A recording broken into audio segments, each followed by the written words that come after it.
Hello everyone, welcome to online economics class. आज की video में हम डिस्कस करेंगे कॉजेज़ ऑफ इन्वायरमेंटल डिग्रेडेशन और साथ में डिस्कस करेंगे ग्लोबल वार्मिंग और ओजोन डिप्लेशन के बारे में।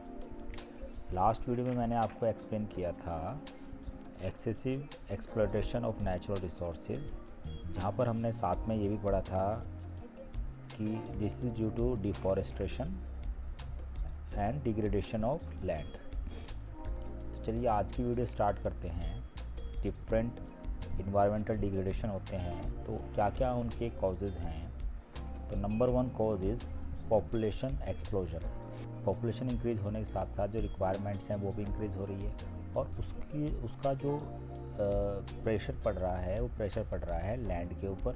उसका रीज़न ये है कि ज़्यादा गुड्स की डिमांड होती है और ज़्यादा गुड्स की डिमांड को फुलफ़िल करने के लिए ज़्यादा नेचुरल रिसोर्सेज का एक्सप्लॉयटेशन होता है। और साथ में हम ये भी कह सकते हैं कि भाई पॉपुलेशन जो एक्सप्लोजन है उसकी वजह से जो कन्वर्जन है फॉरेस्ट लैंड का into industrial and residential buildings वो भी इंक्रीज़ हुआ है। Next is widespread poverty. So जो पुअर पीपल्स होते हैं उनकी जो डिपेंडेंसी होती है वो जो free of cost natural resources हैं उनके ऊपर ज़्यादा होती है। वो फ्यूल के रूप में वुड को यूज़ करते हैं और वुड के लिए वो ट्रीज़ को कट करते हैं। जब ट्रीज़ को कट कर रहे हैं तो एक तरह से इन्वायरमेंटल डिग्रेडेशन हो रहा है। Next is increasing urbanisation. जब हम कहते हैं कि अर्बनाइजेशन इंक्रीज़ हो रहा है तो उसका रीज़न है कि जो हाउसिंग है और डिफरेंट नेसेसिटीज़ हैं सोसाइटी की, उसकी डिमांड इंक्रीज़ हो रही है। और उसकी जब डिमांड इंक्रीज़ हो रही है तो जो फॉरेस्ट का एरिया है वो डिक्रीज़ हो रहा है और साथ में हम कह सकते हैं कि इन्वायरमेंटल डिग्रेडेशन हो रहा है। एक नेक्स्ट जो रीज़न है वो बहुत बड़ा है कि जो इन्वायरमेंटल पॉल्यूशन है उसके पीछे रीज़न है increasing use of pesticides, insecticides and chemical fertilisers in agriculture. और ये भी हमारी लैंड को एक तरह से डिग्रेड करती है। Next is rapid industrialisation. ये हम पहले भी डिस्कस कर चुके हैं कि जैसे पॉपुलेशन इंक्रीज़ हो रही है उसकी वजह से इंडस्ट्रीज़ भी इंक्रीज़ हो रही है। और इसकी वजह से ही जो 3 मेन हमने पॉल्यूशन स्टडी किए हैं लास्ट वीडियोस में, एयर पोल्यूशन, वाटर पोल्यूशन और नॉइज़ पोल्यूशन, इसका बहुत बड़ा रीज़न है। Next is multiplicity of transport vehicle. और जैसे आज अगर आप देखेंगे कि जो ट्रांसपोर्टेशन के लिए एक्सेस में व्हीकल्स यूज़ हो रहे हैं और जब वो व्हीकल्स यूज़ हो रहे हैं तो उनसे पॉल्यूशन क्रिएट हो रहा है। वो पॉल्यूशन एयर पॉल्यूशन है या फिर आप कह सकते हैं कि नॉइज़ पॉल्यूशन भी क्रिएट हो रहा है। और लास्ट में जो कॉज है इन्वायरमेंटल डिग्रेडेशन का वो है डिसरिगार्ड द सिविक नॉर्म्स। तो जो हमारी जनरल पब्लिक है वो एक तरह से डिसरिगार्ड करती है सिविक नॉर्म्स का। जब रोड्स पे डिफरेंट व्हीकल्स चलते हैं तो वो प्रेशर हॉर्न का यूज़ करते हैं और साथ में काफ़ी जगह लाउड स्पीकर्स का यूज़ होता है जिससे नॉइज़ पोल्यूशन इंक्रीज़ होता है इन्वायरमेंट के अंदर। तो ये वो कॉजेज़ हैं जिनकी वजह से इन्वायरमेंटल डिग्रेडेशन हो रहा है।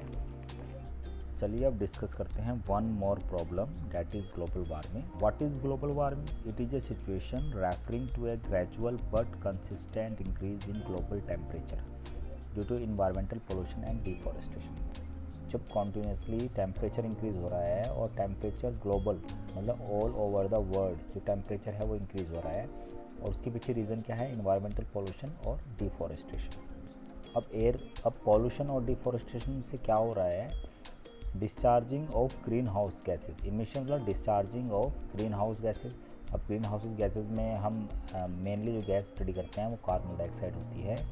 So the earth surface is becoming increasingly warmer, showing to rise of 0.6 degree Celsius during the past century.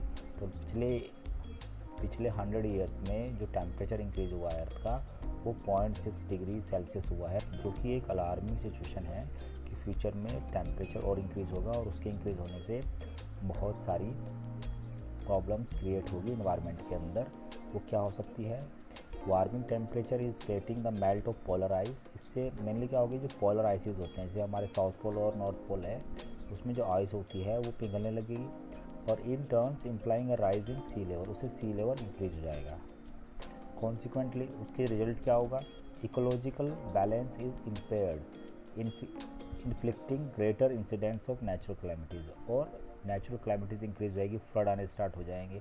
Floods जब आएंगे तो जो लैंड का एरिया है वो डिक्रीज़ हो जाएगा और वाटर एरिया इंक्रीज हो जाएगा चारों तरफ।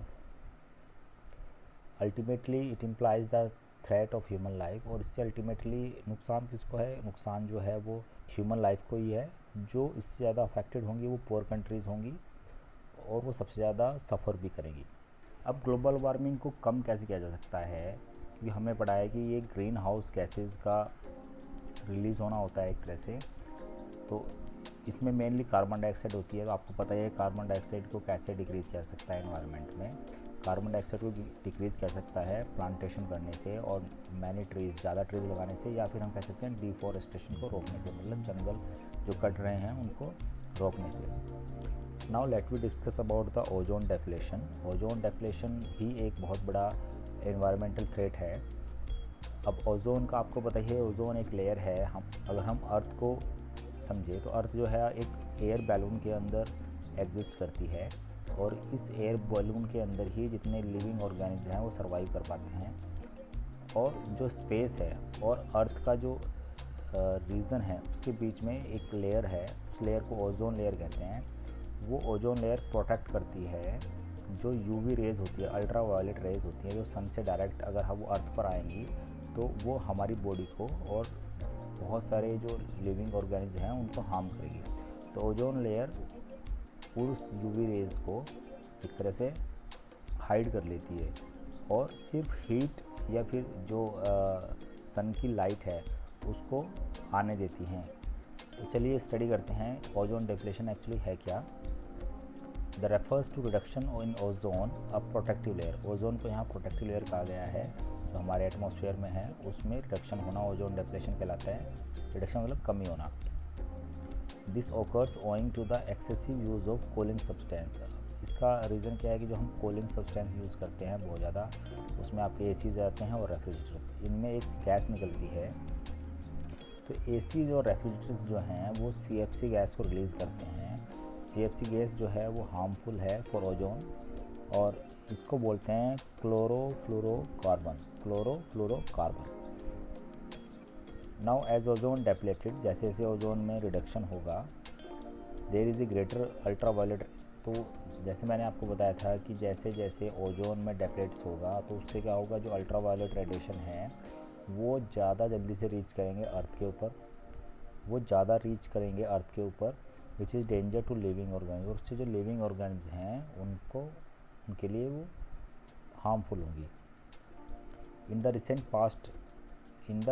पास्ट ईयर, तो पिछले कुछ सालों में ये माना गया है कि नियरली 5% डेप्लेशन इन ओजोन लेयर। ओजोन लेयर के अंदर 5% जो उसकी टोटल लेयर है उसमें 5% की कमी आई है, और ये एक ग्लोबल कंसर्न है।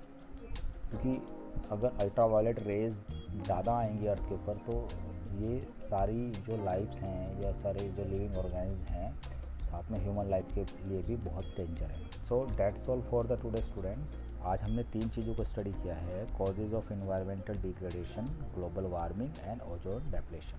Thank you, have a nice day.